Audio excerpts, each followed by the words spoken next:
como señala el diagrama, a la altura del cinturón pélvico, donde se encuentran los genitales, agarraría de los huesos el pubis hacia arriba, sería la parte superior, la parte oscurecida, la parte clara sería la parte inferior.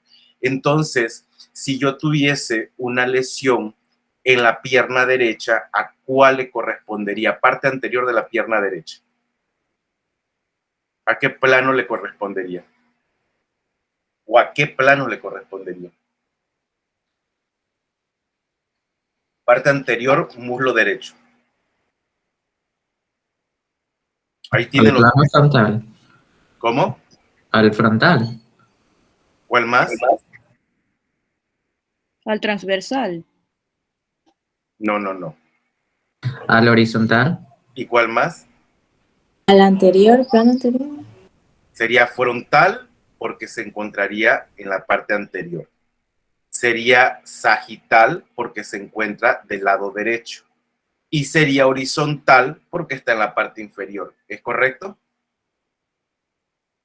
Vamos a suponer ahora que la lesión la tengo en la espalda baja izquierda. ¿Qué plano le correspondería?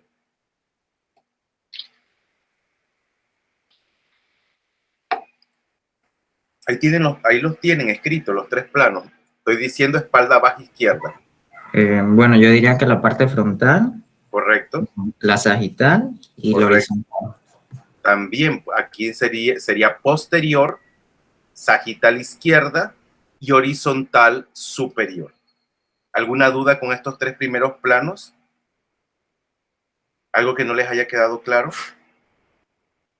Todo eso lo tienen que describir en dado caso si ustedes van a hacer forenses y están en una sala de necropsia. En el caso del siguiente plano, que es el transversal, también conocido como axial u horizontal, es para definir lo proximal de lo distal. Tenemos aquí el caballero, la parte proximal sería la cabeza, la parte distal serían los pies. Si me sitúo en la dama, la cabeza sería lo proximal, pero si me sitúo al lado de la cintura, ¿qué sería lo distal con relación a la cabeza? ¿Qué sería lo distal? Me sitúo, voy a evaluar hombro y mano. Si evalúo hombros y manos, ¿qué sería lo proximal y qué sería lo distal? La mano sería lo distal. Correcto, y lo proximal sería los hombros, ¿no? Y finalmente el plano oblicuo, aquí se lo estoy señalando en el diagrama, está pasando diagonal en lo que es cualquier segmento del cuerpo humano, está atravesando órganos, huesos, músculos, etcétera. Si yo se lo coloco aquí al caballero tal cual como está en la flecha, el plano oblicuo, ¿qué estaría atravesando? Tal cual como aparece así la flecha. Ese es un plano oblicuo. La caja torácica. La caja torácica, ¿qué más? El vientre. ¿Qué hay en el vientre? Está por ahí la pleura, ¿no? Pulmones. Esófago también. El corazón. ¿Estamos bien?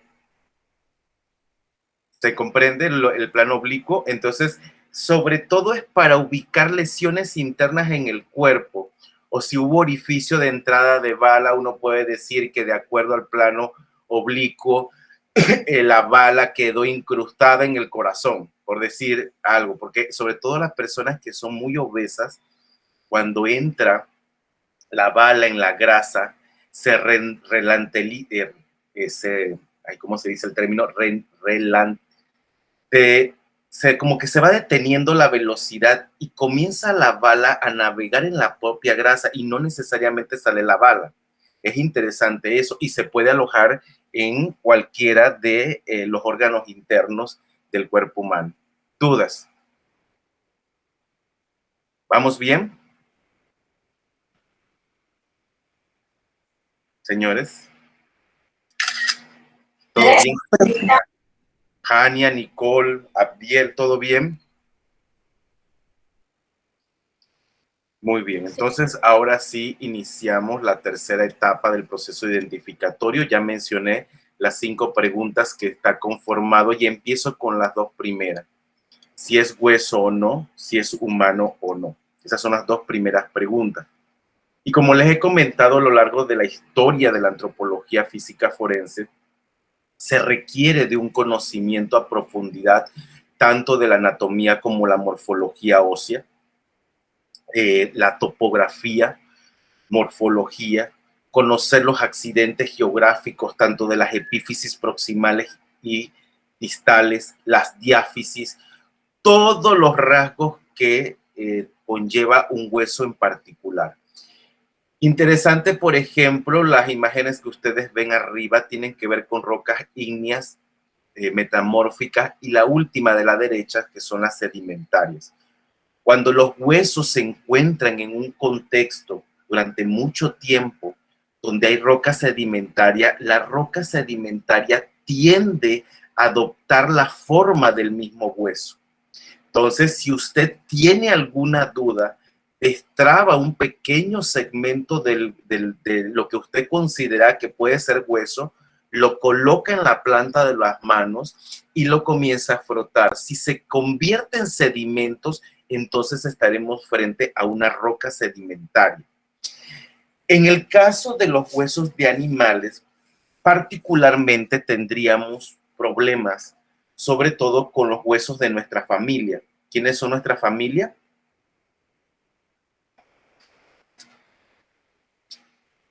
Señores, ¿quiénes son nuestra familia? Los primates. Todos los primates. Gracias a Dios no estamos en el continente africano donde hay diversos tipos de guerras étnicas, donde en diversas fosas tienden a tirar diversos primates y eso obstaculizaría bastante el proceso de identificación. Sobre todo, primates de primeras infancias tienden mucho a parecerse al humano. Y nuevamente voy con la morfología ósea. En el caso de las aves es diferente. Hablamos de huesos que son completamente tubulares y huecos por adentro. Cuando usted está comiendo, por ejemplo, una gallina de patio, usted ha roto lo que es un muslo o un contramuslo o un encuentro, como le quieran llamar. ¿Cómo es la estructura interna de ese hueso? ¿Conocen las gallinas de patio o no? Porque también eso ya me estoy preocupando. ¿Han visto alguna vez una gallina de patio? Sí, profe. La han comido porque si usted va a la ciudad de Panamá, la gente de la ciudad de Panamá no le gusta la gallina de patio.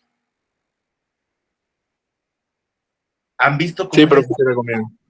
cómo es la estructura interna? ¿La han observado? La capa es muy delgada del hueso compacto del de las aves y es hueco porque es lo que le permite volar. Los huesos son livianos, no pesan.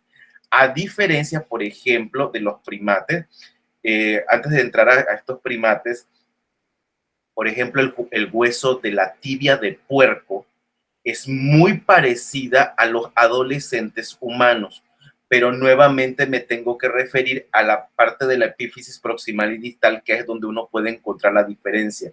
Si algún día tienen la oportunidad, vean un pernil, que sus padres a lo mejor hacen lechona o una pierna al horno, traten de diseccionar el hueso y sacar la tibia para que vean y lo comparan con la del humano. Aquí tenemos los cráneos, por ejemplo, en la parte superior, comenzando con el que es humano, seguido por el del gorila, chimpancé, y este es gibón. Miren la anatomía ósea, de derecha a izquierda tenemos el humano, nuevamente el gorila, el chimpancé, el gibón, para finalizar con este último, el de los brazos alargados, que es el orangután. Entonces, no debemos olvidar que el chimpancé tiene el 99% de ADN idéntico al humano. Entonces, obviamente que vamos a tener características osteológicas muy parecidas. Pero bueno, si hay alguna duda, si a usted le toca un fragmento de hueso, pues tenemos que recurrir al microscopio particularmente a observar este tipo de lo que son las ostionas. Las ostionas tienden a ser más ovaladas, a diferencia de los humanos, que las ostionas son redondas. Entonces, si usted hace un corte transversal, le coloca esa rodaja en un microscopio de alta calidad y se logra apreciar inmediatamente la diferencia para que usted pueda discernir si es animal o es humano. También otra característica de los huesos de animales, y haciendo una analogía, ustedes han visto las ondulaciones que tienen las hojas de zinc, ¿correcto? Si uno las ve de forma lateral, hay una serie de ondulaciones. Imagínense ver varias láminas de zinc, una arriba de otra, y las fusionamos. Todas esas ondulaciones se le denominan láminas plexiformes en huesos de animales. Esa es otra característica que nos permitirá discernir si es humano o no. ¿Dudas? ¿Vamos bien? Entonces, no necesitamos de saber de un conocimiento de anatomía o de morfología a profundidad. Todos los tenemos de forma general desde que nos formamos desde primaria, secundaria o prepa. De tal manera que si vemos algo como esto, ¿qué será? ¿Humano o de animal? Animal. ¿Qué es? ¿Alguno de esos huesos tendrá correspondencia con algún humano? Izquierdo es omóplato, el del centro es pelvis y es fémur, y el de la derecha es pura costilla. ¿Tienen correspondencias con humanos? No, profe, en ese caso sería de No. animal. Es animal. Ninguno de esos elementos tiene correspondencia, y sobre todo porque ya estamos viendo hasta proporciones. Si coloco esta foto, la voy a agrandar. ¿Es humano o no? Sí, es humano. Es humano, profe. Ese es humano. Vamos con otra fotografía.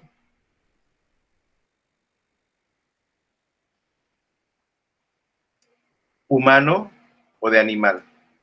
Esto es pelvis y es fémur. De animal. De animal. Y vean, las pelvis son muy alargadas. Al caso de los humanos tienden a ser chatas. ¿Humano o de animal? Humano. Humano. Humano, profe. Humano. Seguro. Profe, pero eso no parecen huesos reales. Eso no es humano, eso es plástico. Cuando estamos en el proceso de putrefacción, usted jamás va a ver, por ejemplo, que los huesos del carpo, metacarpo, falange proximal, medial y distal estén fusionadas. Todo eso se destraba. Tenemos aquí parte de lo que es la columna vertebral fusionada, y a menos que usted tenga una enfermedad, entonces la fusión se dará, y eso es para los adultos mayores. Y bueno, aquí hay una anomalía en la tibia. La tibia no tiene esto en la epífisis proximal. Si lo tuviese, se insertaría al fémur, no podríamos caminar y no tendría ni una función la rótula. Les voy a mostrar otras imágenes. Muy bien. Vamos con la imagen superior derecha. ¿Qué será? Superior derecha e izquierda. ¿Humanos o de animal?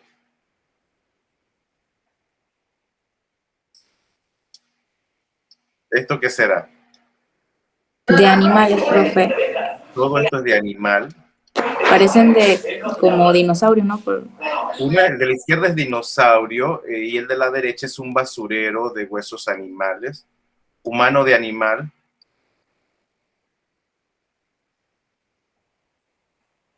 ¿Eso qué Humano. es? Humano. Humano. Luego tenemos este. ¿Qué es esto? La parte occipital del cráneo, creo. Entonces sería... Es la parte frontal, más que occipital, es el hueso frontal. Y tenemos huesos del fémur, todos con correspondencias humanas. Finalmente, la última foto. ¿Esto qué es? ¿Humano o de animal? Profe, es humano, pero son cráneos aztecas modificados. Son más bien, correcto, pero no son aztecas, son de la cultura incaica, pero son prácticas que en la actualidad perviven sobre todo en África, lo que son las deformaciones tabular erecta, tabular oblicua, la cónica, la pseudocircular, entre otras. Lo importante es que independiente, porque usted puede decir, eso es un alien, no, eso no es un alien, con que usted observe desde lo que es el torus supraorbitario hasta el mentón, si usted ve que eso tiene correspondencias humanas, es humano. Lo demás son prácticas culturales. ¿Vamos bien? Entonces, voy contestando poco a poco las preguntas 1 y 2 y me tengo que ir metiendo a lo que es la histología y características muy particulares en torno al sistema esquelético. La primera pregunta que uno se haría, ¿qué es el esqueleto? El esqueleto es una estructura dinámica constituida por huesos. Cada hueso es un órgano, ya que está formado por diversos tejidos. Tenemos el tejido óseo, tejido cartilaginoso, el conectivo denso, el epitelial y otros que generan sangre, como el adiposo y el nervioso. Entonces, ¿qué es el sistema esquelético? El sistema esquelético es un conjunto de huesos que conforman el cuerpo humano de un vertebrado y va a tener 6 funciones en específico. La primera, protege los órganos vitales. Por ejemplo, ¿el cráneo qué protege? Al cerebro. Cerebro, cerebelo, bulbo raquídeo, etc. La caja torácica ¿qué protege? Corazón, Los pulmón, pulmones. Pulmones, corazón. El cinturón pélvico ¿qué protege? Aparato reproductor. masculino y femenino. El aparato reproductor masculino y femenino, también los intestinos, la vejiga. Y finalmente las vértebras ¿qué protegen? Médula espinal. La médula espinal. Otra de las grandes funciones sería la sostenibilidad del cuerpo. Los elementos óseos o cada hueso son el soporte de los tejidos blandos y el punto de apoyo de la mayoría de los músculos esqueléticos. Otra función, la locomoción. Esta se hace en conjunto con los músculos. La homeostasis de minerales como función, ahí el tejido óseo almacena calcio y fósforo para dar resistencia a los huesos y también los libera la sangre para mantener en equilibrio su concentración. Una quinta función que tiene que ver con la producción de células sanguíneas en la médula ósea roja, que es tejido conectivo especializado, se produce la hemopoiesis para producir glóbulos rojos, blancos y plaquetas, y una sexta función que tiene que ver con el almacenamiento de los triglicéridos. La médula ósea roja es reemplazada paulatinamente en los adultos por médula ósea amarilla, y esa médula ósea amarilla es la que va a contener los adipocitos. Entonces, el aparato locomotor está constituido por un lado por el sistema esquelético y por otro lado por el sistema muscular. El sistema muscular es un conjunto de músculos que pueden ser controlados de forma voluntaria por un organismo vivo y su función es conseguir movilidad. El aparato locomotor funciona en coordinación con el sistema nervioso, que es el que genera y transmite las órdenes motoras. ¿Vamos bien hasta aquí? ¿Alguna duda? ¿Vamos bien? Sí, profe. Sí, profe. Muy bien. Entonces, tenemos que terminar con esto. ¿Quién me dice que es un hueso? Ya que definí el sistema esquelético, el aparato locomotor, ¿qué sería entonces un hueso?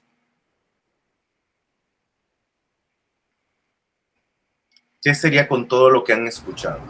Bueno, por mi parte yo podría decir que el hueso es una pieza fundamental de, de todo organismo para el soporte, la locomoción y la estructura del mismo, para darle pues la forma, la del mismo cuerpo de y tal, y para poder entonces relacionarse con su medio.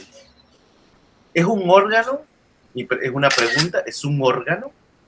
Sí, un En ese caso órgano es un puede ser órgano. duro, resistente, fuerte. Es firme, como usted dice, resistente, es duro, que forma parte del endoesqueleto de los vertebrados. Y es importante mencionar que de todos los sistemas que conforman el cuerpo humano, el sistema esquelético es el más fuerte de todos. No hay ninguno como él. Para que algo se exprese en el esqueleto, la agresividad tiene que ser muy fuerte. Y ya lo veremos cuando entremos a patologías. Muy bien. Vamos ahora a la clasificación de los huesos. Tenemos por un lado aquellos que están basados en su forma, por otro lado los que están basados en su función. En cuanto a su forma, vamos a tener que hay huesos largos, cortos, planos, irregulares, supernumerarios y sesamoideos. Voy primero con los huesos largos y voy a ir poniendo ejemplo. Huesos largos, ejemplo, extremidades superiores, húmero, radio y cúbito. Extremidades inferiores, fémur, tibia, peroné. ¿Correcto? Estos son huesos largos. Huesos cortos, todos los de la mano y del pie. Empezando en la mano con carpo, metacarpo, falange proximal, medial y distal. En el pie, tarso, metatarso, falange proximal, medial y distal. Huesos planos, ejemplo, todos los del cráneo.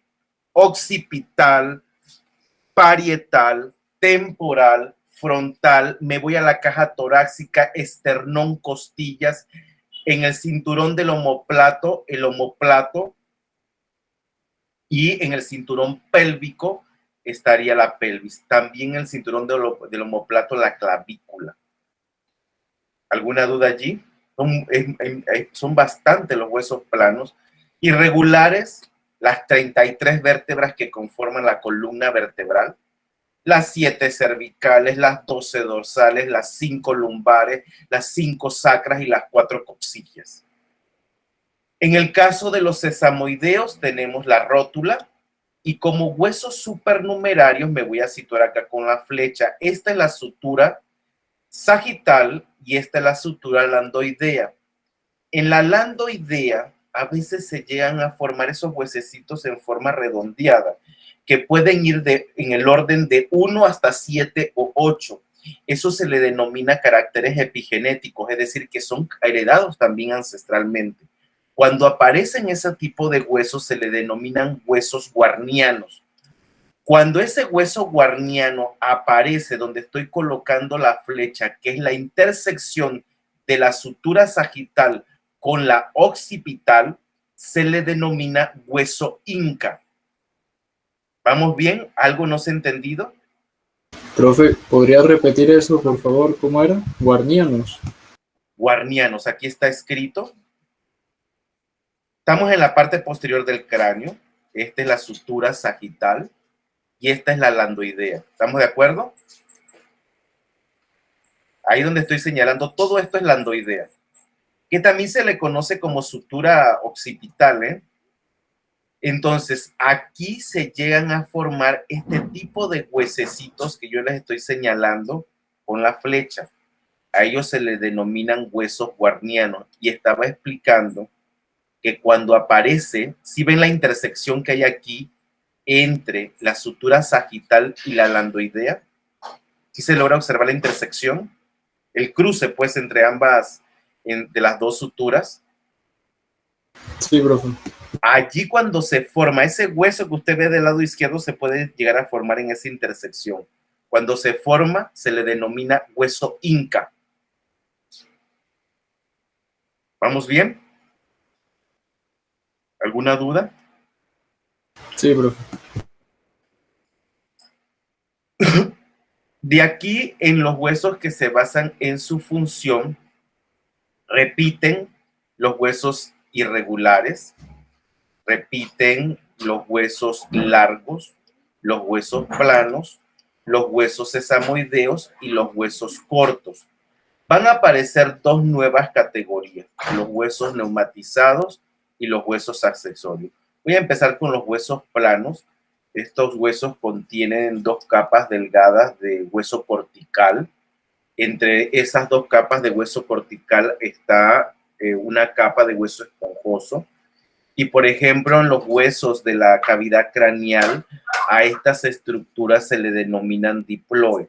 Entonces, ya mencioné que huesos planos, desde los ilíacos, las costillas, los huesos del cráneo, entre otros. En el caso del hueso sesamoideo, aquí vamos a tener como ejemplo la rótula, el hueso pisiforme. Son huesos que están inmersos en ligamentos o tendones. El hueso pisiforme es uno de los huesos que se encuentra en el carpo. Pero además de estos dos huesos, ¿qué otro hueso se encuentra inmerso entre ligamentos y tendones del esqueleto humano? Se encuentra aquí. ¿Cómo se llama este hueso? El hueso hioide. El hueso hioides, entonces formará parte de los huesos sesamoideos. El siguiente son los huesos cortos, ya mencioné que son los huesos de la mano y el pie. No contienen médula ósea. Todos los huesos cortos están llenos de hueso esponjosos. Huesos irregulares son huesos que no se adaptan a ninguna otra categoría, toda la columna vertebral. Huesos largos, todos los huesos largos contienen médula ósea en etapas de primera, segunda, tercera infancia hasta la adolescencia. Ya en la parte adulta ya se convierte en médula grasa. Huesos neumatizados son huesos que contienen espacios respectivos revestidos por mucosa o que están llenos de aire. La mayoría tienen correspondencia con los senos paranasales. ¿Cuáles son los senos paranasales? Están aquí. Todos están aquí los senos paranasales. Si me voy al seno frontal, correspondería al hueso frontal. Si me voy a etmoide y a esfenoide, tenemos hueso esfenoide y etmoides. Y finalmente, temporal. Son huesos que tienen particularmente un espacio dentro de su conformación. También sucede con el maxilar, que también es hueco por adentro. Por eso cuando usted tiene gripe, lo que está sucediendo es que todos los senos paranasales están llenos de moco. Por eso usted habla como que usted le cambia la voz. Y bueno, los huesos accesorios son huesos que no aparecen en todas las personas, típico de los guarnianos o la fabela, que se encuentra en un pequeño hueso que aparece muy cerca de la tibia. Eso es muy raro que lo tengan las personas. También está el hueso trígono, que aparece muy cerquita del astrálago. Un hueso del tarso es donde está nuestro talón. ¿Dudas? ¿Vamos bien? Sí, profe. Vamos a histología ahora sí.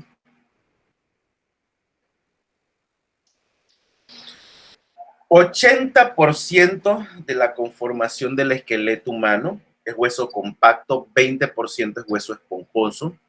Ahí lo vemos en la tabla, 30% materia orgánica, principalmente costeína, que es una proteína de naturaleza colágena, 45% de materia inorgánica, 3 componentes de calcio, carbonato, fosfato y fluoruro, y un componente de magnesio, fosfato de magnesio, y un 25% de agua. En torno a las partes que tiene el hueso, son 11 en total. Ahí las estoy numerando: periostio, endostio, diáfisis, epífisis distal, epífisis proximal, lo que es la metáfisis, la cavidad medular, cartílago articular, la médula, el hueso esponjoso y hueso compacto. Entonces vamos uno por uno. Me voy a situar primero con lo que es el periósteo. Es aquí donde se encuentra el círculo de color azul.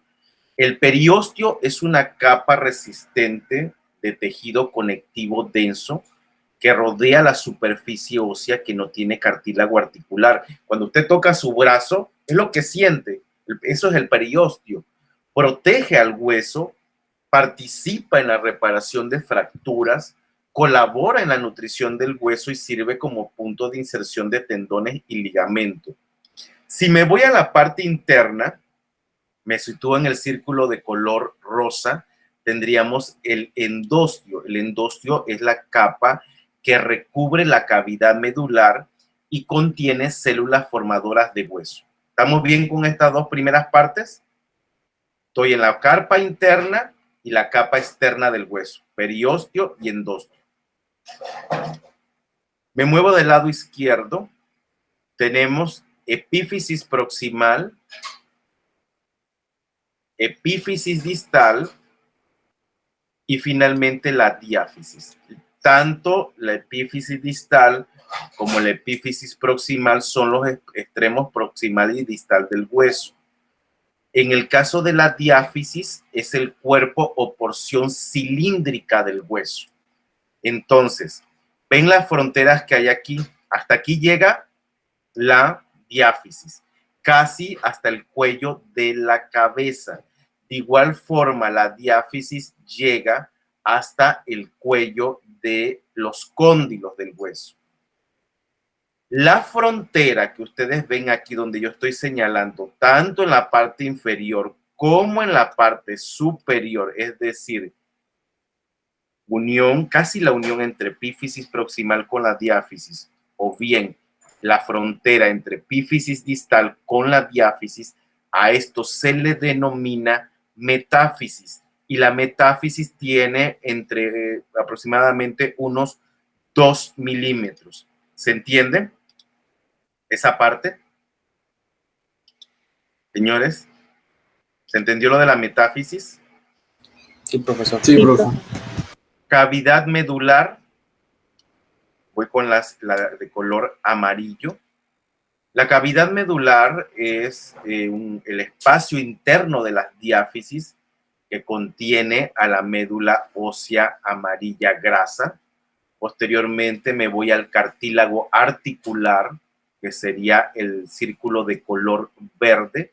El cartílago articular es una capa delgada de cartílago hialino que cubre la parte de la epífisis de un hueso que se articula con otro hueso.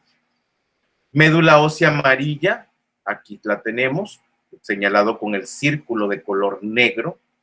La médula ósea amarilla se encuentra en los huesos largos, sirve como almacén de grasas, aunque también es el lugar donde se constituyen los adipocitos, que son las células que forman el tejido adiposo, y hematíes. Y este tipo de médula ósea amarilla participa en la formación de la sangre. Me dirijo a esta parte, lo que estoy señalando es hueso compacto, acá sería hueso esponjoso.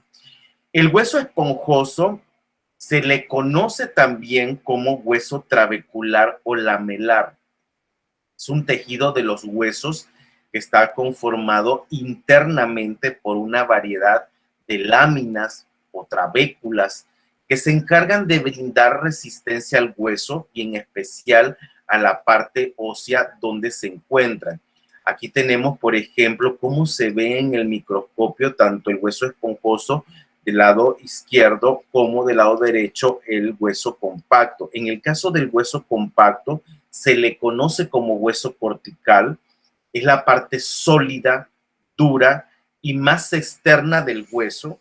Tiene el aspecto del marfil y es sumamente resistente.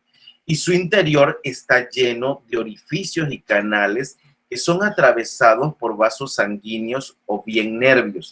Regreso a la imagen anterior. Entonces,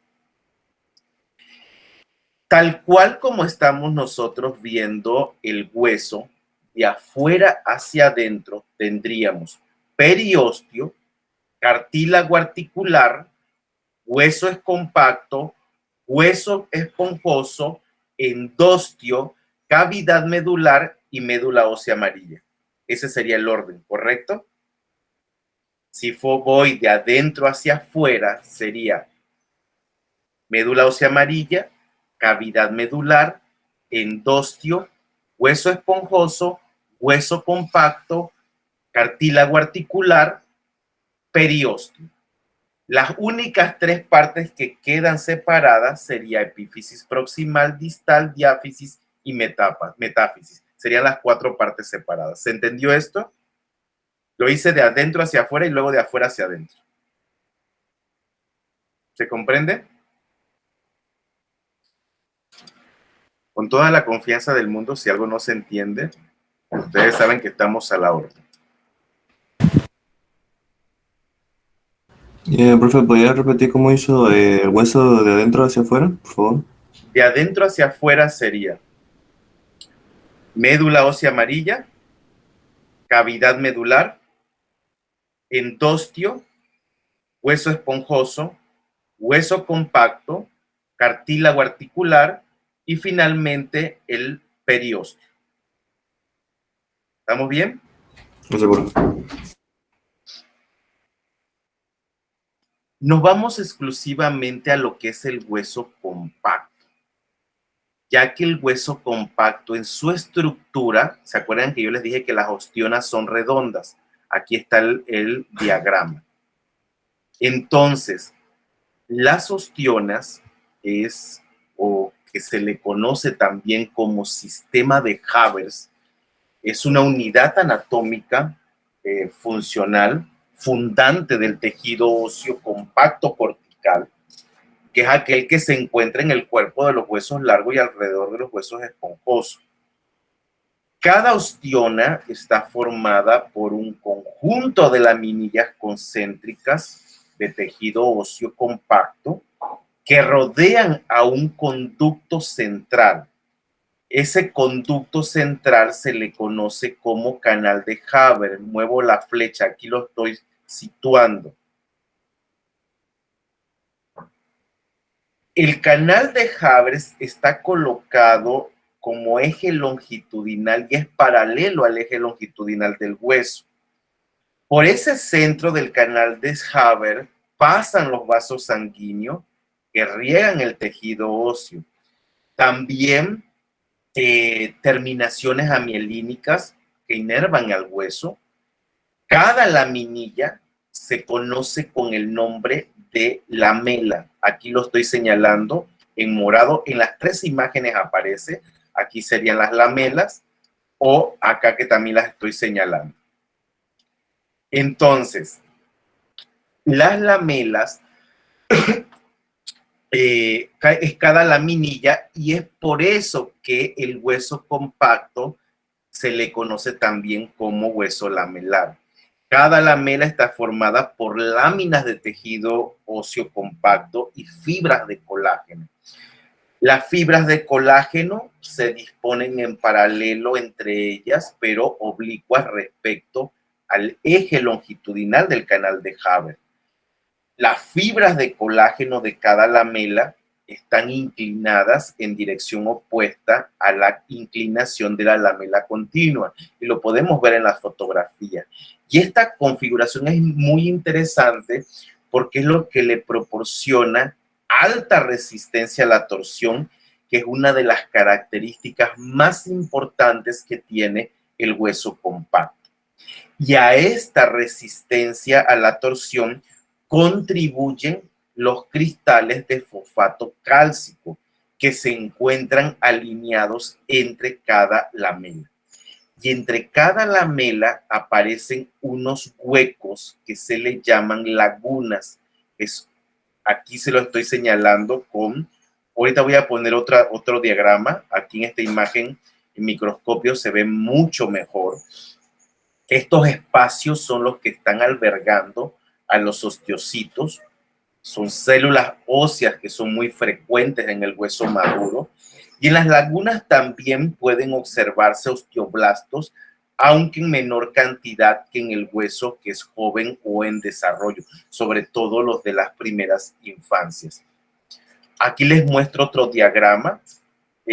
Aquí tenemos el canal de Haber, que es el conducto central, las laminillas que son de color amarillo y color crema, las lamelas que van rodeando ese conducto central, y finalmente entre cada lamela y lamela están las lagunas, y aquí es donde vamos a encontrar los osteocitos.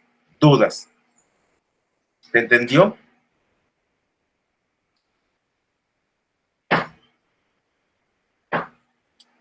Bueno, entonces vamos ahora a lo que son los componentes celulares del hueso, tal cual como los ven allí: osteocitos, osteoblastos, osteoclastos y lo que son las células osteoprogenitoras. Empiezo con el primero, que son los osteocitos. Los osteocitos son células óseas que, al igual que los osteoblastos y osteoclastos, trabajan para mantener a la matriz ósea, para formar y remodelar el hueso. Estas células son conocidas por poseer con prolongaciones, ahí lo estoy señalando con las flechas, que son parecidas como a unos brazos para conectarse con las células de su mismo tipo, y es gracias a ellas que se puede dar el correcto intercambio y comunicación de sustancias nutritivas con las trabéculas del tejido esponjoso. ¿Cuáles son las funciones de los osteocitos? Transportar nutrientes, productos de desechos a partir de los vasos sanguíneos. Además, los osteocitos hacen que se libere adecuadamente el exceso de calcio en el cuerpo, logrando así un perfecto equilibrio en los niveles de calcio. Ahí vemos una imagen en microscopio. Ese lente está en 9160. Aquí tenemos ahora la imagen de lo que sería los osteoblastos, la imagen inferior izquierda, un lente de aproximadamente 1100. Y bueno, ¿qué son los osteoblastos? Son células del hueso encargadas de sintetizar la matriz ósea, por lo que están involucradas en el desarrollo y en el crecimiento de los huesos. El desarrollo de los osteoblastos se ve influido por distintos factores que estimulan su formación, como la hormona paratiroidea y la vitamina D. Tienen como función, ellos son los encargados de mantener, de todo lo que es el mantenimiento del hueso, del crecimiento e incluso la reparación del hueso. Entonces, por ende, están conformando hueso nuevo y pues ayudan a reparar las lesiones, sobre todo cuando hay una fractura, son los primeros en llegar. En un lente de 5626, los osteoclastos, esta es una célula, tal cual como lo ven allí de la imagen del microscopio, una célula multinucleada, es móvil y es gigante, que degrada, que reabsorbe y remodela huesos, y al igual que el osteoblasto, está implicado en la remodelación de hueso natural. Los osteoclastos derivan de células hematológicas. Son células, los osteoclastos, responsables de la resorción de la matriz ósea. Son células acidófilas y polinucleadas de gran tamaño y ocupan una cavidad llamada, que ustedes ven ahí la cavidad, laguna de resorción. ¿Cuáles son sus funciones? Esculpir y darle forma al hueso en todo el proceso de crecimiento y desarrollo. Y la última sería la célula osteoprogenitora. Son células no especializadas, derivadas del mesénquima, del tejido del que derivan todos los tejidos conectivos. Se encuentran células osteoprogenitoras en la capa interna del periósteo, en el endostio, en los canales del hueso que contienen los vasos sanguíneos. Y a partir de ellas es que se generan los osteoblastos y los osteocitos. Entonces, las células osteoprogenitoras están sobre todo en las primeras infancias, segunda, ya comienzan a transformarse en una tercera infancia y ya hacia lo que es la adolescencia empiezan a transformarse en osteoblastos y los osteocitos. ¿Dudas? ¿Vamos bien?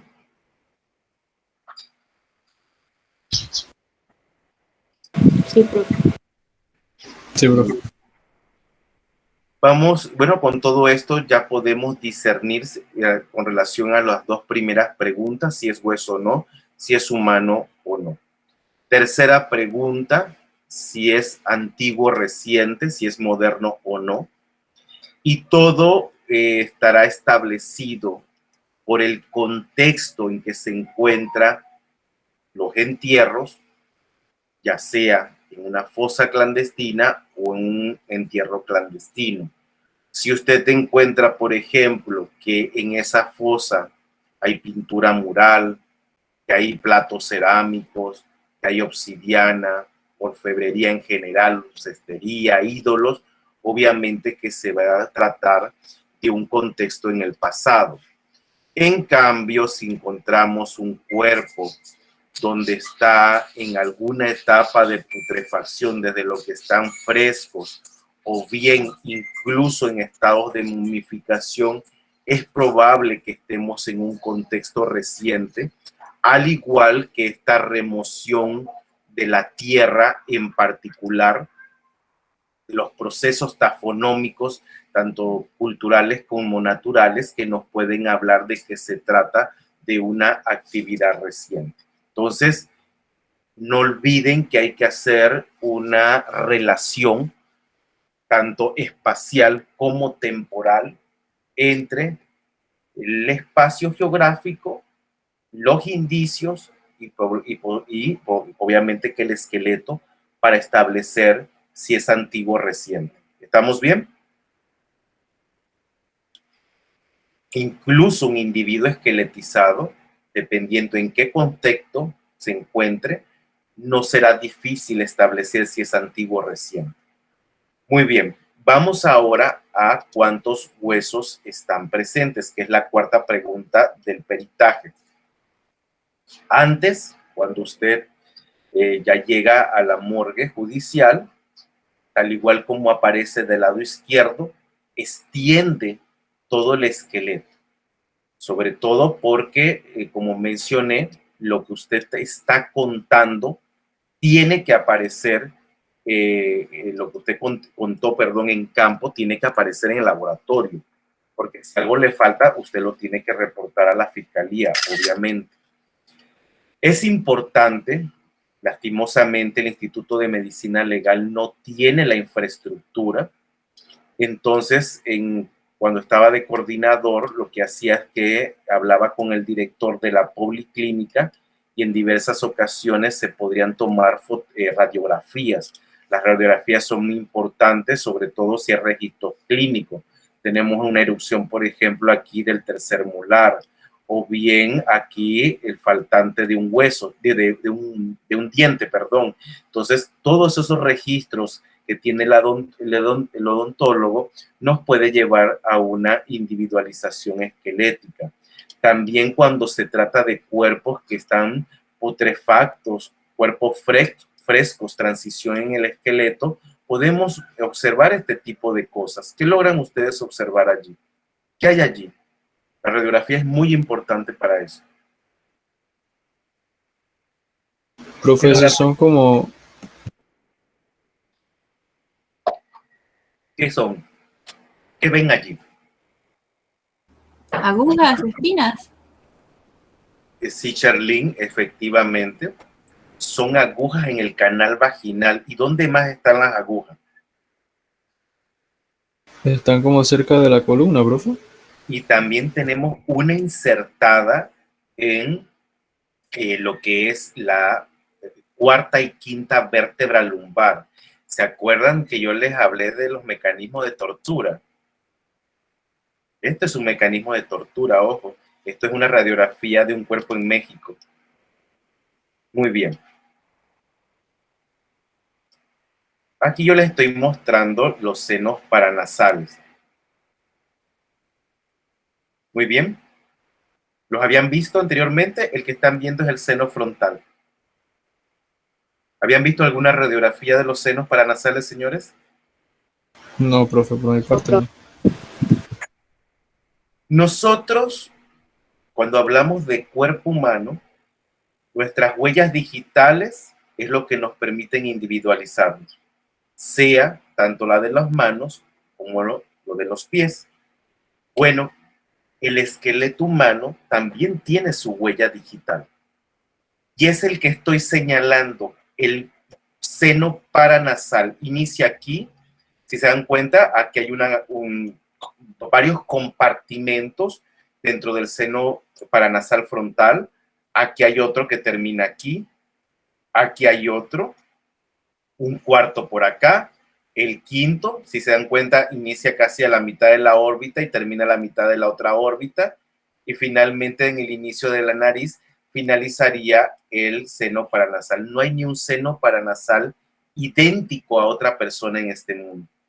Imagínense que tuviéramos una base de datos que nos radiografiaran desde los 17 años, ya no hay modificación, 15, 16 años, y que eso se encontrara en una base de datos nacional. Usted encuentra un esqueleto humano, nada más tiene que sacar la radiografía del hueso, lo manda a la base de datos y tendríamos inmediatamente la identificación. Es muy costosa las pruebas genéticas, de acuerdo al país, puede variar entre 800 y $1,200 lo que le cuesta al Estado. Y no debemos olvidar que el ADN es la última técnica a la cual se recurre para una identificación. Entonces, si tenemos otros elementos que nos ahorraría dinero para el Estado, ¿por qué no utilizarlo? Pero eso también depende de la visión que tienen las autoridades a nivel nacional o quién dirige nuestras instituciones. Dudas. ¿Sabían que la huella digital del esqueleto es el seno frontal paranasal? Muy bien. Pasando esto, entonces, vamos a cuántos huesos están presentes. Yo me imagino que en una de las clases, ustedes estuvieron en el primer año, debieron haber hecho la contabilidad de huesos. ¿Cuántos huesos tiene el esqueleto humano? 206. ¿Qué más? 220. Ustedes no han leído en los libros que dicen 202, 204, 206, 208, incluso hasta 210. No hay una concordancia en saber cuántos huesos son la cantidad que contiene, por ejemplo, los adultos. ¿Cuántos huesos infantiles hay? Aproximadamente. No estoy pidiendo el exacto, porque el exacto nadie lo sabe. Hay mucha problemática también para discernir cuántos huesos infantiles hay. Profe, ¿no serían más o menos como unos 195, algo por allí? Arriba de 500, como huesos infantiles. Entonces, a nivel forense, se llegó a un acuerdo. Nos vamos sobre 220 sobre huesos infantiles, 214 para huesos adultos. Vamos a contarlos. Como le digo, esto es en el marco legal, porque en virtud de que no hay concordancia, cuando usted está en el frente del juez, le va a hacer la pregunta, probablemente, o existe la posibilidad de que le pregunte el abogado de la defensa. Y lo que yo voy a hacer lo tengo que explicar y sobre qué libro me estoy basando. Entonces, vamos a tener, tal cual como lo pongo aquí, 7 grandes regiones del esqueleto. Tenemos la región de la cabeza, del cuello, extremidades superiores e inferiores, cinturón pélvico, cinturón del omóplato y finalmente la caja torácica. Voy a empezar con la región de la cabeza. Lleven el conteo. Región de la cabeza es los huesos del cráneo y la cara. Empiezo. Un occipital, 2 parietales, un frontal y 2 temporales. Tenemos 6 en total. un efenoides, es un hueso que para mí es maravilloso porque tiene casi la forma de un murciélago. Para mí es el hueso más increíble que existe en el esqueleto humano. Hay 2 cigomáticos o malares, 2 lacrimales o unguis, un etmoides, 2 palatinos, un vómer, 2 cornetes o conchas, 2 nasales. En el caso de la mandíbula se divide en 2, derecha e izquierda. Maxilar se va a dividir en 2, derecha e izquierda.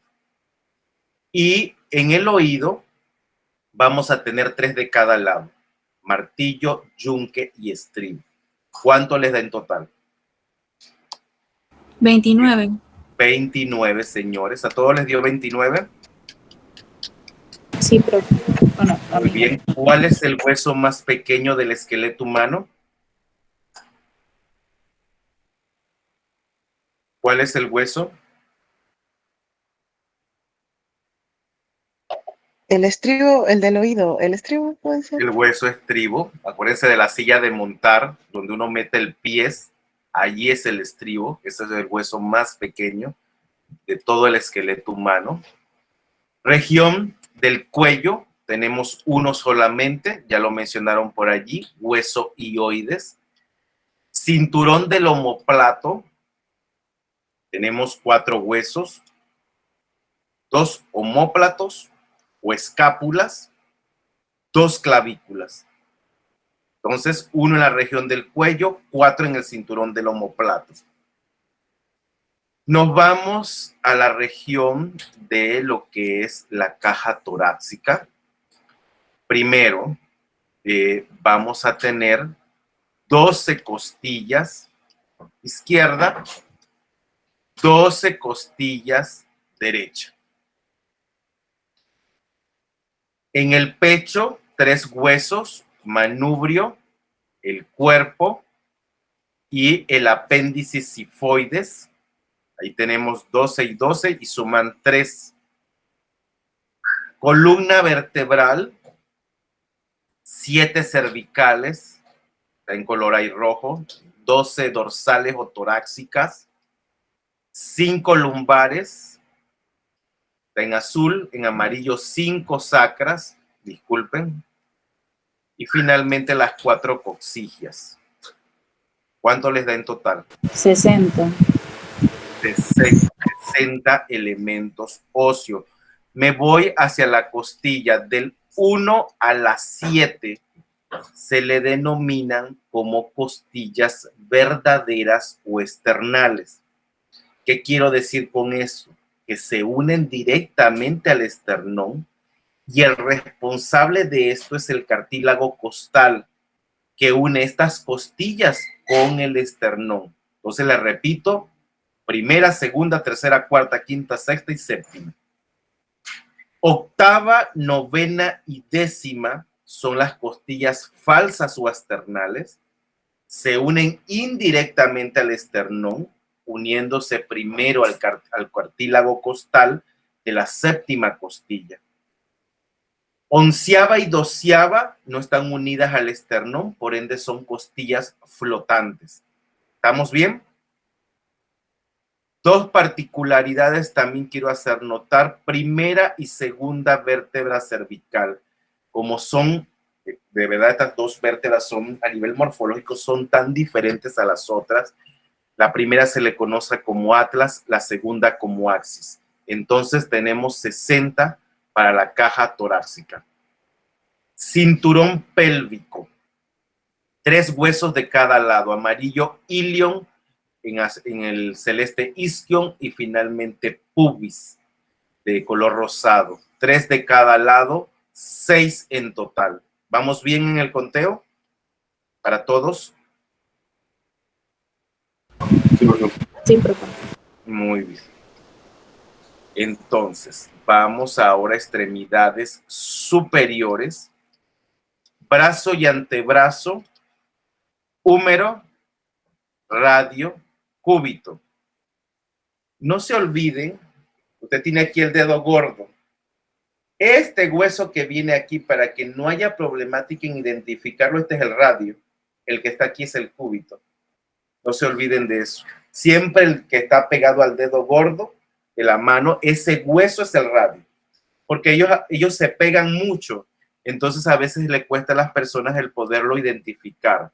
Tenemos uno de cada lado, entonces tenemos por par 2 húmeros, 2 cúbitos y 2 radios. Vamos ahora a los huesos de el carpo, metacarpo, falanges proximal, medial y distal. Vamos a quitar esto. Vamos a agrandar esta foto en particular. Muy bien, 8 huesos del carpo. 8 de cada lado, 16 en total. Empiezo en contrario al reloj. Este que estoy señalando es el trapecio. Luego aquí es el trapezoide. Grande. Ganchoso, el que aparece acá. ¿Se acuerdan que yo les dije que había uno que está inserto entre ligamentos y tendones? Es el que estoy señalando, pisiforme, y abajo de él va a estar el piramidal, seguido por el semilunar para terminar con el escafoide. Aquí la numeración la tienen de 1 a 8. No se olviden que es en contra del reloj. ¿Se entiende? El que estoy señalando es trapecio y en contra del reloj el último sería el escafoides. ¿Estamos bien? En azul, 5 metacarpianos. Estamos con la mano izquierda, ¿eh? Morado, 5 falanges proximales. En naranja, 4 falanges mediales. Y en celeste, 4 falanges distales. No olviden que dedo gordo de la mano y del pie no tiene falange medial. ¿Correcto? Por eso no está señalado el color naranja en el dedo gordo. Si lo ven, yo lo estoy señalando con la flecha. Entonces, 5 metacarpianos de cada lado, 10 en total. 5 falanges proximales de cada lado, 10 en total. 4 falanges mediales, 8 en total, 5 falanges distales, 10 en total. ¿Cuál es entonces la cantidad para la región de las extremidades superiores? 60. 60, correcto. Voy con extremidades inferiores nuevamente. Pierna y muslo, fémur, tibia y peroné, señalados con los colores mostaza, rojo y verde. El verde es el peroné, el naranja ahí es rojo, tibia, el mostaza, fémur, y bueno, en color celeste, la rótula que se encuentra exclusivamente en la rodilla. Vamos a tener 7 huesos del tarso particular. En el talón vamos a tener el calcáneo, a un lado de él el astrálago. Arriba está el escafoide, arriba del astrálago. ¿Se acuerdan que en el carpo también hay escafoide? ¿Se acuerdan? En el carpo hay escafoide. En la literatura, ese escafoide que aparece en el pie se conoce también como navicular, por si lo ven por allí y ya saben que es escafoides. Pasa lo mismo con primera, segunda y tercera cuña. Se les conoce como primer cuneiforme, segundo cuneiforme y tercer cuneiforme. Y al lado del tercer cuneiforme tenemos el cuboide. Entonces son 7 huesos del tarso, 14 en total, 5 metatarsianos, 10 en total, 5 falanges proximales, 10 en total, 4 falanges mediales, 8 en total, 5 falanges distales, 10 en total. ¿Cuánto tienen para la región de las extremidades inferiores? 60 igual. Entonces, si son 60, me hacen toda la sumatoria de todas las regiones y me dicen el total.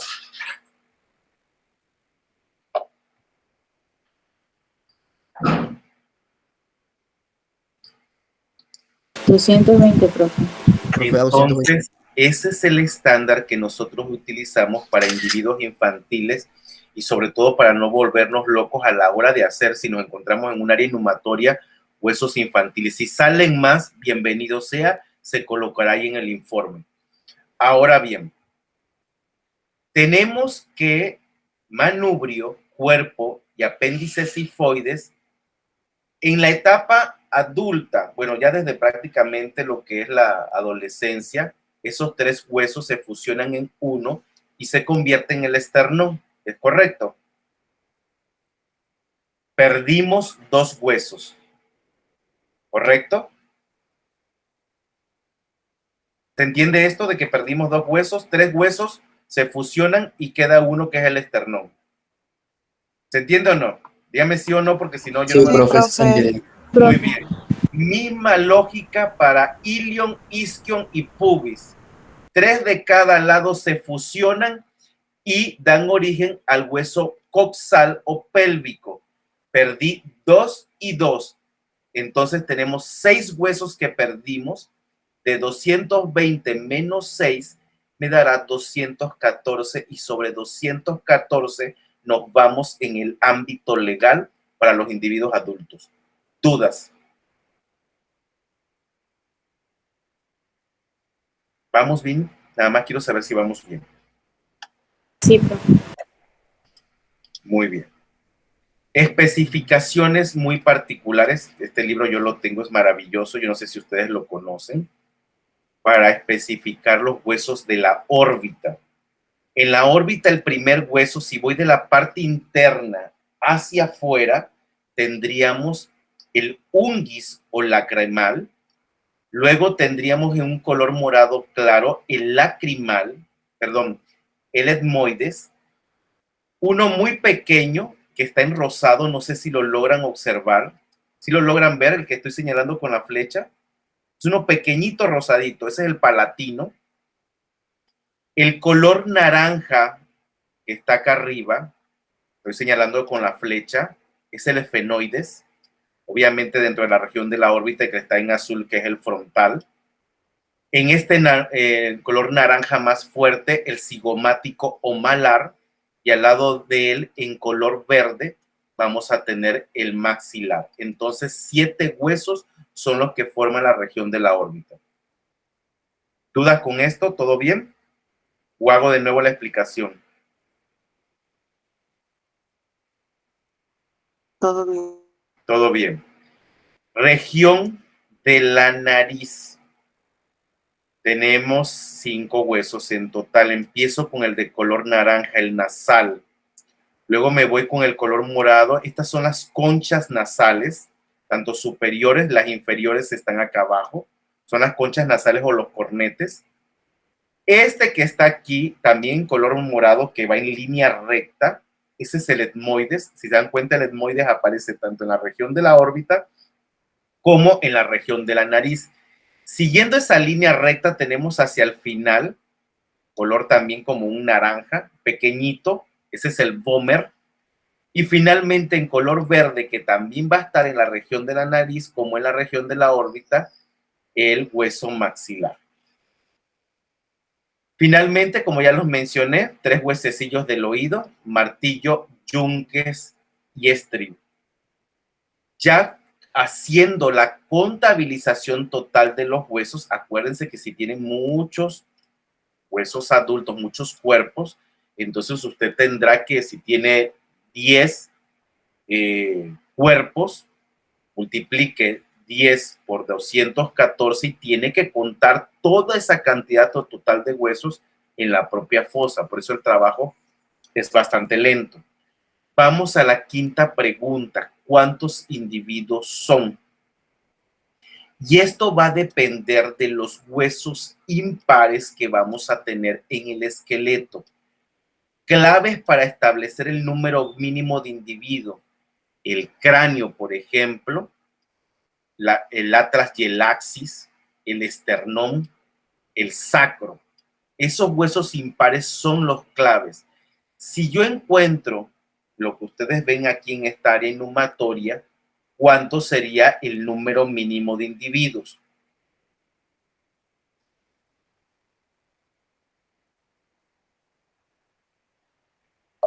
¿Cuántos esqueletos ven allí? 3, profe. Entonces 3 es el número mínimo de individuos. Vamos a suponer que vemos esos 3 esqueletos, pero adicionalmente aparecieron en las esquinas de esa inhumación 7 cráneos. ¿Cuál sería el número mínimo de individuos? 10. 10, porque tenemos 10 cráneos que pertenecen a 10 individuos, independiente que aparezcan o no el resto de su cuerpo. Muy bien. Vamos a ponerles esta fosa y ustedes me van a decir cuál es el número mínimo de individuos. Voy a partir el escenario para que sea más fácil. Aquí en la mitad, y esto es la parte norte de una fosa en la que se estuvo, así es que cuenten cuántos hay del lado izquierdo.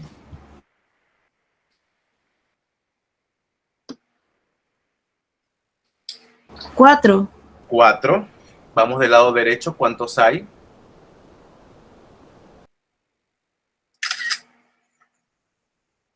8, profe. 9, 8. Vamos a hacer el conteo. Tenemos los 4 del lado izquierdo. No son 7. Vamos a contar 9. Aquí hay uno, 10. Uno encima de otro, 11, 12. Uno encima de otro, 13, 14, 15, 16. No sé si logran observar, aquí hay huesos largos sobre huesos largos. ¿Sí logran verlo? Por eso sabemos que hay un cuerpos encima del otro. Entonces, lo recomendable es que usted levante la primera capa de esqueleto para que posteriormente siga con la segunda capa de esqueleto. Hay que individualizarlos bien. Aquí hay un riesgo gigantesco porque se comienzan a correr los huesos de la mano y se pueden mezclar con los otros huesos de la mano de la otra persona. Entonces, hay que ser muy cuidadoso en delimitar perfectamente lo que es el esqueleto de cada uno de los cuerpos que aparecen en esta inhumación. ¿Dudas?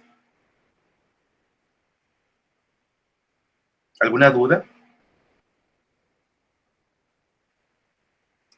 Muy bien, entonces terminamos la tercera etapa del proceso identificatorio. Iniciamos la cuarta en específico y me voy a enfocar en lo que es la determinación de sexo. Es una determinación porque nada más existen 2 posibilidades. O es masculino o es femenino. Si usted no tiene los elementos para establecerlo, el peritaje pasará a indeterminable. El elemento óseo que tiene mayor peso en el esqueleto humano para la determinación de sexo, ¿cuál es? La pelvis o hueso coxal.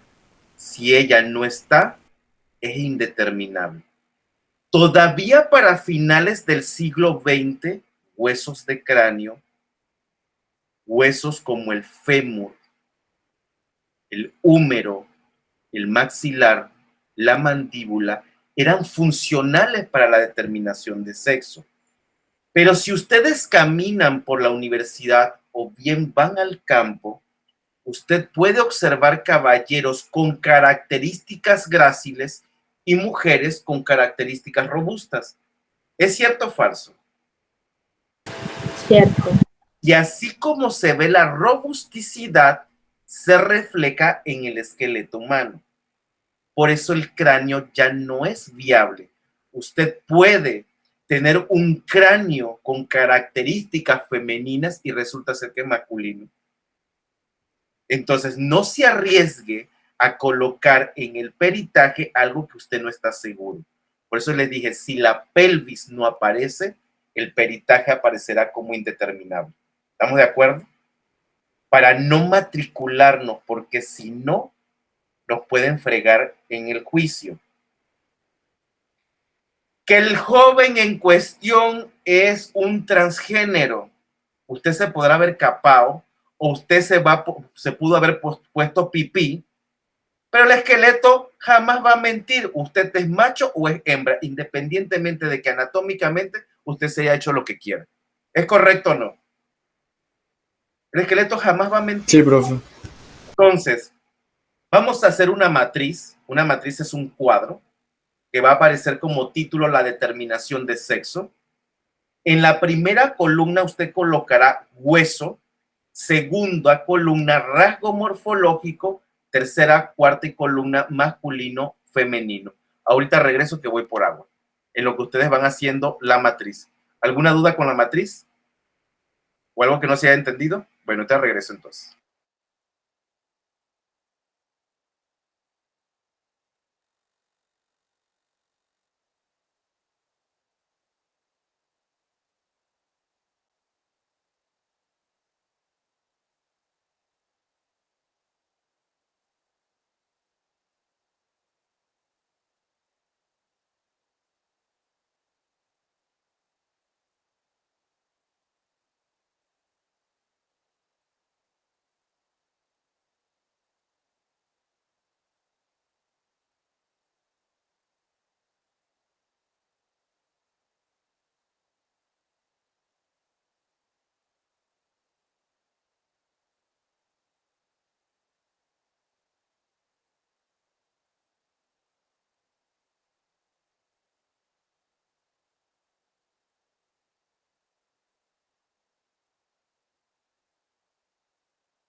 Estoy en cráneo.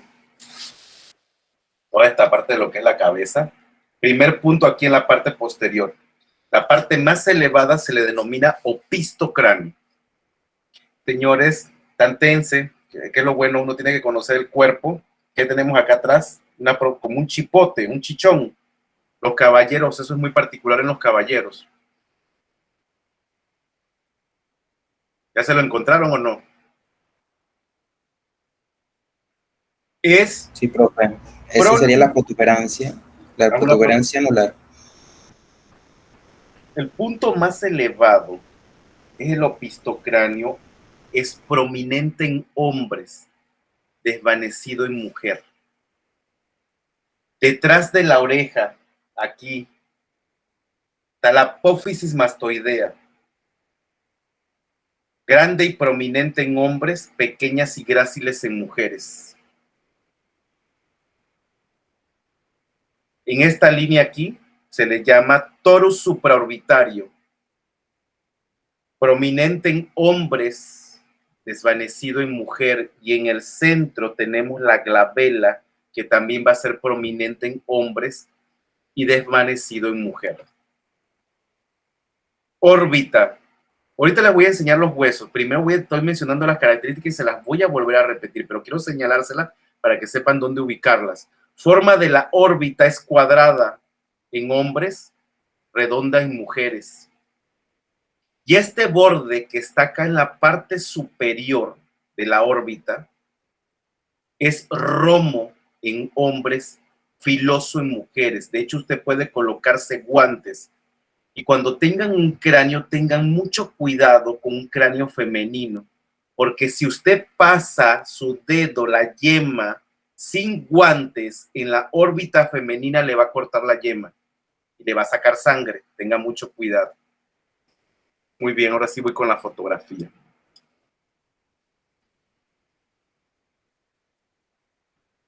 Voy a estar cambiando foto por foto. De acuerdo a lo mencionado, ¿qué es masculino y qué es femenino aquí? De lo que acabo de mencionar. Déjenme colocarle la diapositiva.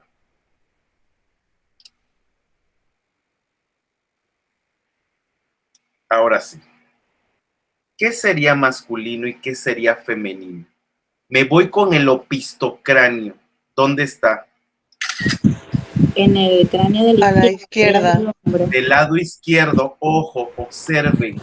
Esto es el opistocráneo, vean, prominente en hombres y en mujeres. Sí está, pero está bastante desvanecido. Y también algo importante, las inserciones musculares en el occipital en hombres tienden a ser más marcadas. Voy a colocarles otro cráneo. Esto de aquí son las apófisis mastoideas. Este es en hombre, acá serían en mujeres. Me voy a estos dos cráneos. ¿Cuál sería hombre y cuál es mujer? Se ven ahí las apófisis mastoideas. ¿Cuál es hombre y cuál es mujer? La izquierda sería el de hombre. Hombre, miren, ve, esto es lo que está detrás de la oreja. Y miren el de las mujeres. ¿Sí logran observar que hay diferencias entre hombres y mujeres? ¿Puede verlo? ¿Puede señalarlo de nuevo? Lo voy a señalar de nuevo. Aquí está, esto es la apófisis mastoidea. Si me voy a la imagen anterior, la apófisis mastoidea es esto. Y esto, lo que está detrás de la oreja.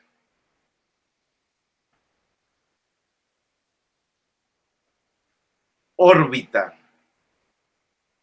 Cuadrada en hombres. Miren cómo se inclina la parte inferior externa de la órbita en mujeres. Y el borde que le digo que es filoso en mujer es este, el que le estoy señalando allí. Voy a colocar la flecha en horizontal. Esto es el toro supraorbitario, es más prominente. La glabela es la me está rebotando el sonido. La glabela es lo que estoy señalando, prominente. Este es el de la mujer. Y este es el toro supraorbitario de la mujer. Quito la flecha. ¿Logran observar la diferencia entre un cráneo masculino y uno femenino? Esta parte del avión. Aileen, tu micrófono se está activando. Lo tienes prendido. Gracias. ¿Se logra observar la diferencia entre un cráneo masculino y un cráneo femenino, señores y señoritas? Sí, profe. Entonces, vamos al diagrama de acá.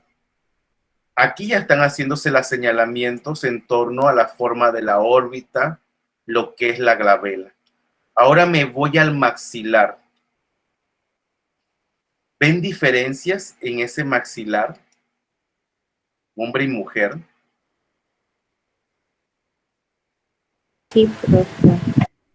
Comenzando que si uno observa el sistema dentario, es en forma de parábola en masculino y es en forma de U en el caso del femenino. El de la izquierda, que es el macho, el paladar es ancho, largo y profundo.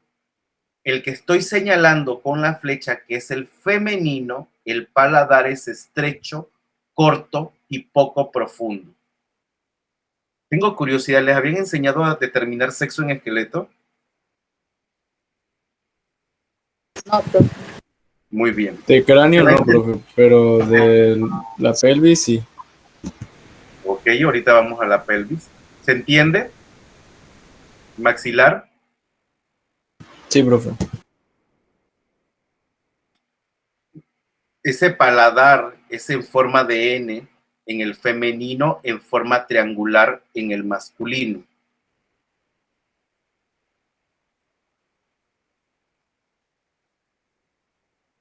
Ahí tenemos otros diagramas. Voy hacia la mandíbula. Observen, con inclinación hacia los 45 grados, la rama masculina, la rama de la mandíbula es femenino en mujer. Si esa rama de la mandíbula tiene una orientación de 90 grados, sería masculino. Por ende, esta mandíbula que estamos observando, ¿es masculina o femenina? Femenina. Es femenina. Vamos a la forma externa de la mandíbula. En forma de U, en masculino, en forma de V, en femenino. Esta rama de la mandíbula, ¿qué es? Bueno, la forma de la mandíbula, ¿cuál sería? ¿En forma de U o de V? En forma de U. El trazo iría hacia acá. Si muevo la flecha, regresaríamos hacia acá. ¿Qué forma tendría? Para que sea masculina, la parte de propiamente el mentón, disculpen que se me movió todo esto, la forma del mentón acá sería más en línea recta, en masculino. ¿Se comprende lo que estoy diciendo? Y muy bien, si ya les enseñaron establecer determinación de sexo en pelvis, vamos con la primera característica. Es lo que estoy señalando en color rojo. Es el diámetro antero-posterior máximo. Ancho en mujer, angosto en hombres. ¿Por qué es ancho en mujer? Profe, me imagino para Por el el parto. Por el parto, porque ahí está alojado el feto. Nunca se me va a olvidar lo que me decía un profesor. Cuando usted tiene ensamblado el cinturón pélvico con el sacro es este hueso que está acá, la fusión de las 5 vértebras sacras, usted en la parte interna va a ver la forma en la pelvis masculina de un Mickey Mouse, pero usted no va a poner en el informe de que está viendo un Mickey Mouse. ¿Lo logran ver? Ahí está, yo estoy señalando la oreja derecha, izquierda, y esta es la oreja derecha. ¿Correcto? Pero son tips que nos dan nuestros profesores por su larga experiencia. No se olviden de ese tips si le pregunta el profesor o un profesor. Vamos ahora con lo que se le denomina el ángulo suprapúbico, que es lo que estoy señalando en línea azul, en forma de N, en femenino, y en forma de V en masculino. Disculpen, déjenme quitarle la flecha. ¿Por qué es en forma de N en el femenino? ¿Por qué está esa parte así como abierta? Me refiero a lo que voy a señalar con la flecha aquí. ¿Qué está pasando por allí?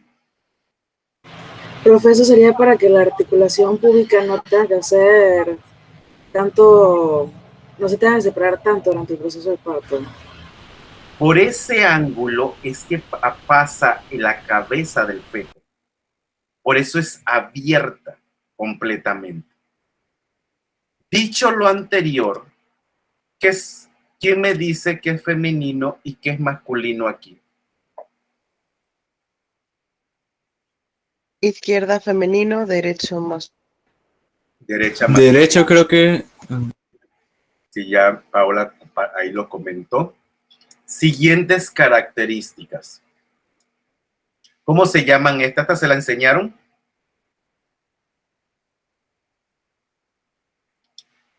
¿Sí saben cuál es esta? Es la carilla articular del ilion. El ilion es el que se conecta con el sacro. En forma de L, en masculino, estoy evaluando la parte externa. Miren donde yo voy a mover el símbolo este. En forma de L, en masculino, en forma de C, en femenino. ¿Sí logran ver la diferencia entre una y la otra? ¿Ven que las carillas masculinas y femeninas no son iguales? ¿O la ven idéntica?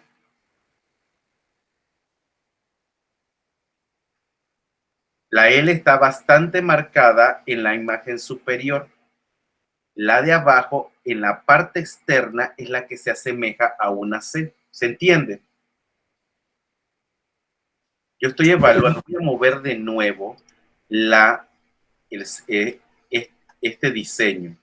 Yo lo que estoy señalando es la parte externa, no la parte interna, para que no haya confusión.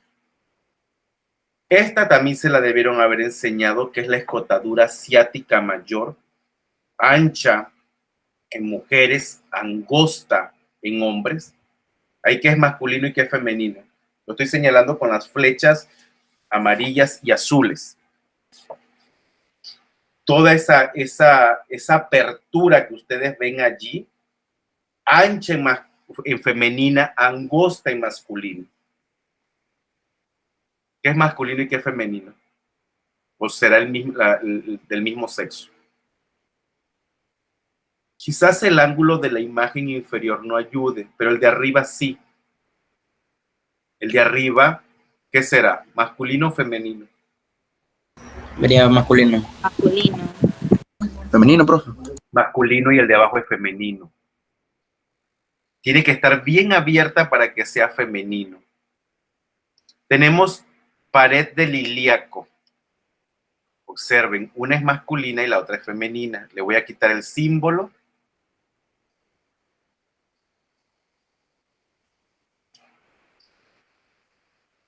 Ay, Dios. ¿Sí logran ver la diferencia?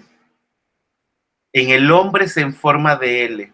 En la mujer es, en forma de L en la mujer, en forma de S en el hombre. ¿Cuál es la masculina y cuál es la femenina?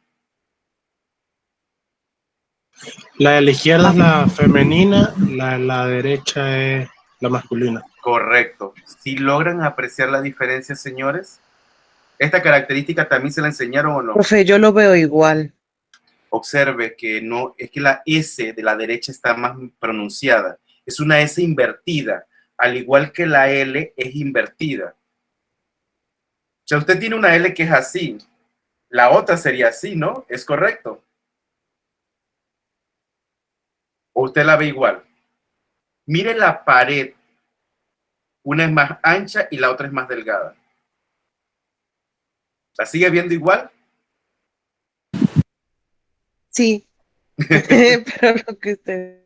Esto hay que irlo en vivo y a todo color. Ojalá que habiliten tarde o temprano la morgue. Muy bien, vamos con otras 3 características. La primera es el agujero obturador. Observen la forma. Si logran notar alguna diferencia entre la forma del agujero obturador entre masculino y femenino. El del hombre tiende a ser más romboidal, el de la mujer tiende a ser triangular. ¿Se logra apreciar o no? Sí, profe. Sí, profe. Otra característica es lo que se conoce como la rama isquiopúbica. La rama isquiopúbica, voy a poner de dónde inicia.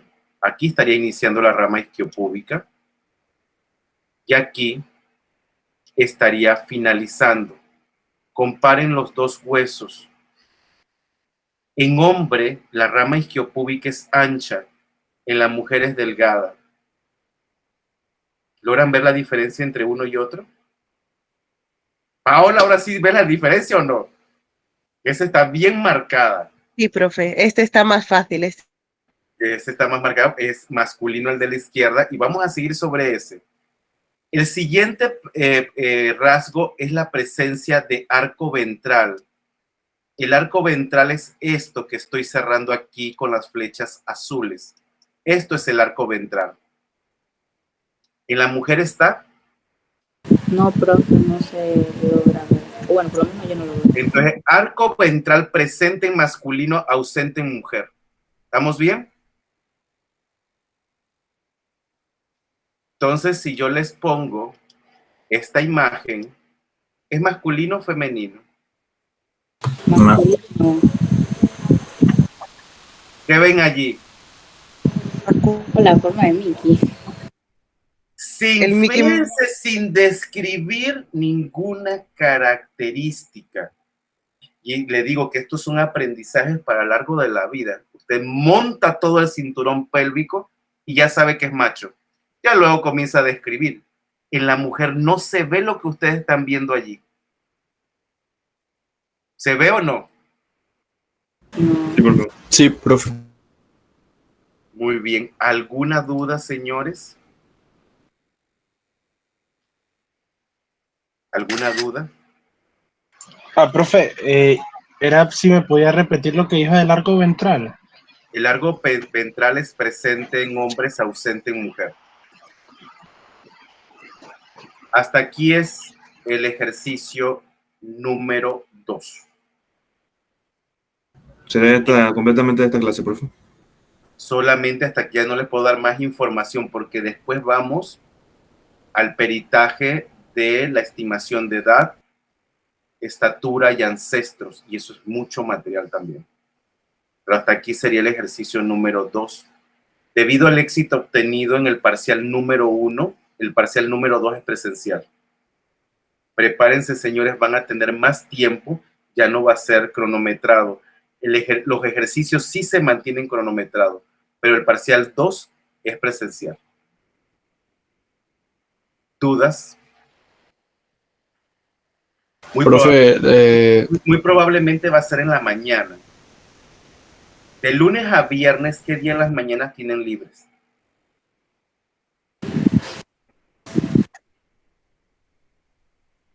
No se queden callados, me tienen que dar un día. Los viernes, profe. Profe, los viernes estamos libres todo el día. Ya. Y que el lunes, martes, miércoles y jueves no hay nada. Todo está ocupado desde el lunes tenemos clase en la mañana, igual que los martes, miércoles y jueves. Solo martes, miércoles y jueves. ¿Y lunes? También tenemos clases porque un profesor nos cambió la hora de él, que era un martes, nos la cambió para un lunes, que son como 3 horas en la mañana. Eso no se puede hacer, pero bueno. En la tarde, ¿a qué hora tienen libre? De lunes, martes, miércoles, jueves y viernes. Necesito que me digan más o menos para tenerlos apuntados. Lunes en la tarde están ocupados. Hoy, después de las 12. Digo, después de las 1. Sí, por ahí. Viernes, después de la 1 de la tarde. No, los jueves. Los jueves.